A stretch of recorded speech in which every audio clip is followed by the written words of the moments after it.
Jutekrediti grupi riske juhib Tarvo Rahumägi. Grupi riske on palju, alates sellest, kellele raha laenata, miks laenata, milline on laekumise tõenäosus, kuidas saada raha kätte, kui seda tagasi ei maksta, millised on regulatiivsed riskid ja nii edasi ja nii edasi. Tavaliselt investorid küsivad kõigepealt, et kuidas teil ikkagi selle raha kättesaamisega võlglastelt on.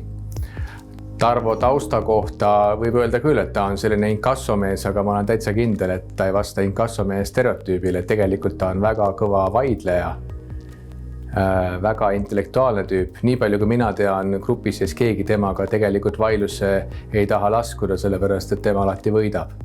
Aga sellega ma lõpetan. Niisiis, mina olen Tarvo, grupi riskijuht. Mida teeb üks riskijuht? Mitte ainult ei juhi riske, vaid juhib riskide juhtimist, sest riskid on igas ärifunktsioonis, igas äriettevõttes, juba äriettevõtmine ise on riskivõtmine. Algusest peale, nii kui sa uksed lahti teed, nii hakkab riske sisse voolama igast praost ja avausest, nii nagu vesi. Ja kui vett on palju, siis see võib kujutada ette suurt ohtu, ta on lausa laastav ja hävitav, aga vesi võib pakkuda ka väga palju võimalusi sulle kasu toota, kui sa suudad seda kontrollida. Ja sedasama me üritame siin ka teha, et saada kasu riskide võtmisest ja kontrollida neid, omada aru saama, mis riskid meie äri ja meie strateegiat ohustavad olulisemalt, kuidas neid ära tunda, kuidas neid maandada ja juhtida. Aga igapäevane selline action käib meil, ütleme, finantsettevõttena loomulikult krediidiriski juhtimise ümber,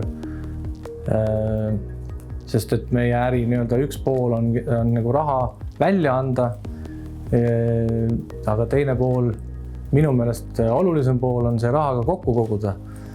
Et väljaandmise pool on selline nii-öelda seksikam pool, turundus, müük, kliendi kogemus, kõik on õnnelikud, aga ütleme, ühel hetkel tuleb aru saada, et pidu on pidu ja pärast pidu tuleb ka asjad ära koristada ja ära maksta arve, et see pool nagu, tavainimese mõistes ei ole nii seksikas võib-olla, aga minule see just nagu meeldib ja sellepärast ma siin seda jutet üritan ka selle koha pealt aidata. See on nagu bassimees rockbändis, eks ole, et keegi peab seda tööd ka tegema.